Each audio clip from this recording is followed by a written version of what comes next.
साथ ही साथ इनके करीबी एक मित्र हैं इंजीनियर हरिकेश्वर राव। जिस तरह एक वीडियो वायरल हुआ था उसमें एक व्यक्ति को दौड़ा दौड़ा के मारा गया था, इनके मित्र हैं। आइए प्रदर्शन था, इसको देख के शो मोटो अपना उनको कॉग्निजेंस लेना चाहिए और उनका जो जजमेंट है इस पर जजमेंट पर रिव्यू करना चाहिए। इसको हायर बेंच में भेज के इस पर पुनर्समीक्षा की जानी चाहिए। और जहाँ तक हम लोगों की बात करनी पड़े, अगर ये सरकार को इसको वापस लेना होगा, अध्यादेश बना करके ले, कानून बना करके ले, सुप्रीम कोर्ट रिव्यू करके ले, लेकिन इसको वर्गीकरण को समाप्त करना ही होगा। वर्गीकरण की कहीं ना कहीं ये निंदनीय है और इसकी उचित जांच की इन्होंने मांग की बिहार सरकार से। फिलहाल इतना ही, आगे देखते हैं बिहार सरकार इस पर क्या संज्ञान लेती है। और तो आज आपको बताते चले कि आज हमारे साथ अरविंद कुमार जी हैं, जो कि अखिल भारतीय दुसाध उत्थान परिषद के अध्यक्ष हैं। जिस तरह से भारत बंद का आह्वान किया गया है पूरे देश में 21 अगस्त को, पिछले दिनों जिस तरह से पटना की सड़कों पे दौड़ा दौड़ा के अनुसूचित जाति अनुसूचित जनजाति के लोगों को मारा गया है, और साथ ही साथ इनके करीबी एक मित्र हैं इंजीनियर हरिकेश्वर राव।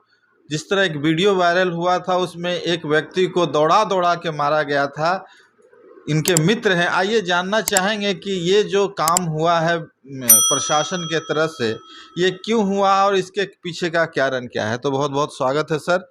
डाक बंगला चौराहा में भारत बंद के दिन आपके मित्र हरिकेश्वर राम को प्रशासन ने दौड़ा दौड़ा के मारा है, और उस जैसे कितने लोगों को मारा जिनका इंजरी है, हाथ पैर टूट गया है, सर फट गया है, क्या कुछ कहना चाहते हैं। बहुत ही माने दुखद स्थिति है ये शांतिपूर्ण एक धरना था, प्रदर्शन था हम लोगों का, और जिसमें हरकेश्वर राम जी जो सेवानिवृत्त अधीक्षण अभियंता हैं और हमारे मित्र, हमारे संबंधी हैं, और उनको जिस तरह से पुलिस ने टारगेट कर करके इन पर लाठीचार्ज किया है, यदि ये बहुत ही हम लोग, हमारा संगठन, हम लोग इसकी बहुत भर्त्सना करते हैं और सरकार को से अनुरोध करते हैं कि इस घटना की जांच कराई जाए और किस परिस्थिति में ऐसा हुआ, इसका इस बात से हम लोगों को अवगत कराया जाए। हमारा संगठन पूरा इस घटना से मर्माहत है और दुख व्यक्त करता है।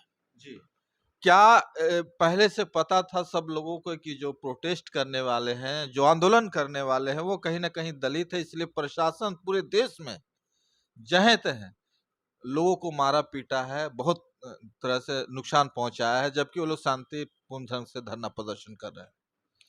देखिए, जाति है कि जाति नहीं है, जो हमारे साथ एक जाति जो जुड़ा हुआ है, वह तो चाहे हम कुछ भी हो जाए, इंजीनियर बन जाए, डॉक्टर बन जाए, आईएएस बन जाए, आईपीएस बन जाए, नेता बन जाए, बहुत बड़ा बिजनेसमैन हो जाए, वो जाति जा नहीं रही है। अभी उन लोगों के मनुवादियों के दिमाग में बैठा हुआ है कि ये तो ये जात है, और आपको जो उचित प्रतिष्ठा, उचित सम्मान जो मिलना चाहिए था, वो उसको देना स्वीकार नहीं कर रहे हैं। तो इस बात से इनकार नहीं किया जा सकता है कि जो प्रदर्शन दलितों का था, प्रदर्शन बहुजनों का था, तो ऐसा तो नहीं कहा सकता कि सरकार का इसमें कोई पूर्वाग्रह होगा, लेकिन जिस तरह से मारपीट की घटना हुई है, लाठीचार्ज हुआ है, इस बात से इनकार भी नहीं किया जा सकता है। जी। आगे का क्या आप लोग का रणनीति होना चाहिए सर? आगे क्या कुछ करेंगे? जिस तरह भारत बंद हुआ, संविधान जो सुप्रीम कोर्ट के जिस तरह से वर्गीकरण की बात है, वर्गीकरण में आपका क्या कहना है? देखिए, संविधान सुप्रीम कोर्ट को तो कल के जो हमारा ये बंद था, प्रदर्शन था, इसको देख के शो मोटो अपना उनको कॉग्निजेंस लेना चाहिए और उनका जो जजमेंट है, इस पे जजमेंट पर रिव्यू करना चाहिए। इसको हायर बेंच में भेज के इस पे पुनर्समीक्षा की जानी चाहिए। और जहाँ तक हम लोगों की बात है, तो हम लोग बाबा साहब के संविधान को मानते हैं, जैसा कि आप देख रहे हैं, संविधान की प्रति अभी भी मेरे सामने है, मेरे पास में है। तो संविधान का हम लोग उल्लंघन बर्दाश्त नहीं करेंगे, चाहे किस स्थिति तक जाना पड़े, किसी परिस्थिति जाना पड़े। अगर ये सरकार को इसको वापस लेना होगा, अध्यादेश बना करके ले, कानून बना करके ले, सुप्रीम कोर्ट रिव्यू करके ले, लेकिन इसको वर्गीकरण को समाप्त करना ही होगा। वर्गीकरण वस्तुतः कुछ नहीं है, आरक्षण को खत्म करने का एक पहला कदम है। इसमें क्या होगा, जो जातियाँ सक्षम हैं, जो आरक्षण ले रही हैं, उनको बाहर कर दिया जाएगा, जो ऐसी जातियों को एक साथ जोड़ दिया जाएगा जिसमें कि अभी तक कोई आरक्षण लेने लायक आदमी बचे ही नहीं हो। अभी उनको आरक्षण लेने लायक स्थिति पहुँचने में 10-20 साल लग जाएंगे, और उस जाति पर नॉट सुटेबल फाउंड कैंडिडेट कर करके उस सबको रिजर्व किया जाएगा और सामान्य वर्ग में बांटा जाएगा। इस संभावना से इनकार नहीं किया जा सकता है।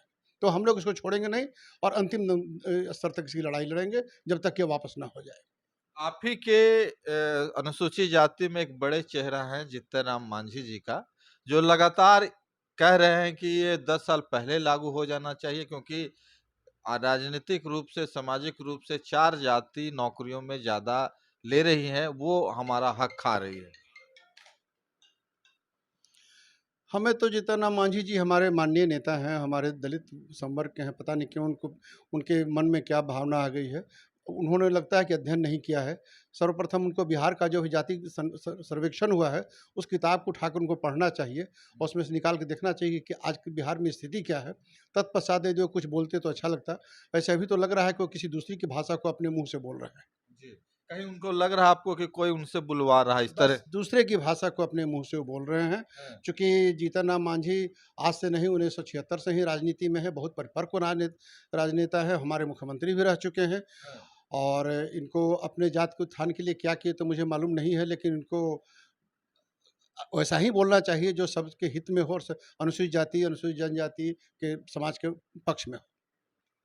भारत बंद का आप किस तरह समीक्षा करते हैं? क्या रहा भारत बंद का असर? किस तरह से भारत बंद सफल रहा? भारत बंद बिहार में तो पूर्णतः सफल रहा है, पूरे भारत में भी ये सफल रहा है, हर जगह से सूचना मिल रही है।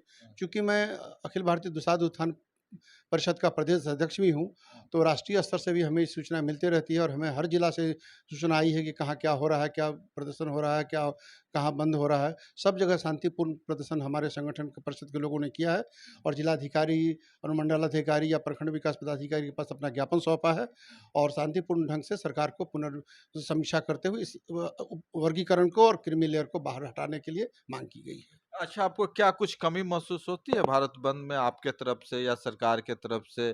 क्या कमी महसूस होती है? क्या आपने हर आंदोलन में सभी पार्टियों का साथ दिया?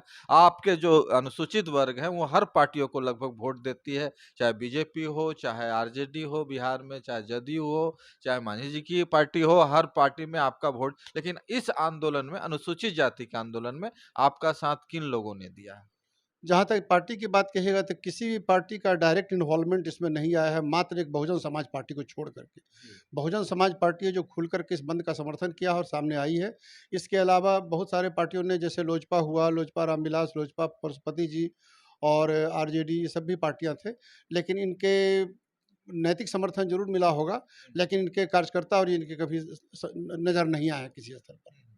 और ये स्वतः स्फूर्त, ये दलितों की जो संगठन है उनका अपना बंद था और इन्होंने शांतिपूर्ण तरीके से बंद किया, जिसको बहुत बुरी तरह से दबाया गया है, जी। जो उचित नहीं है। जी, जी। आमतौर पर देखा जाता है कि इलेक्शन में जितनी भी पार्टियां भारत में हैं, वो सब दलित का खेलती है कि दलित का वोट कैसे लिया जाए, उनका कैसे हम अपने पक्ष में करें। जब दलितों की मांग की बात आती है, दलितों की अधिकार की बात आती है, तो ये सारी पार्टियां सिर्फ फॉर्मेलिटी करती है और कहीं ना कहीं बैकग्राउंड में चले जाती है। क्या कुछ कहना सर, क्या दलित वोट फिर इन पार्टियों को करेगा कि नैतिक समर्थन आप भी दे दीजिए?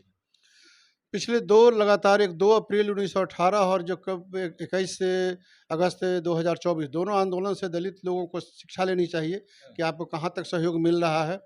और जहाँ तक पूना पैक्ट के बाद तो तय है कि नेता लोग पार्टी के होते हैं, किसी समुदाय, दलित या जाति के नहीं होते हैं और दलित अपना वोट इस बार सोच समझ कर करेंगे, दलित समुदाय, और उसी प्रतिनिधि को अपना प्रतिनिधि बनाना चाहेंगे जो उनका समय पर साथ दे। इस बार दलित आंदोलन में मायावती जी ने काफी बढ़ चढ़ के हिस्सा लिया है। क्या दलित वोट ट्रांसफर हो सकता है मायावती जी के पार्टी के तरफ? देखिए, मायावती जी की पार्टी बहुजन समाज पार्टी, चंद्रशेखर आज़ाद रावण की पार्टी भी कोई आज़ाद समाज पार्टी है और फिर ये पार्टी का दोनों का दिखलाई दिया है प्रत्यक्ष रूप से इसमें इन्वॉल्वमेंट। तो ऐसा नहीं है कि मात्र इन्वॉल्वमेंट दिखाई देने से ही वोट में परिणत हो जाएगा। मायावती जी को भी अभी समय बाकी है, तभी दलितों के प्रति अपना उनका दिखाना होगा कि उनके हमदर्द हैं।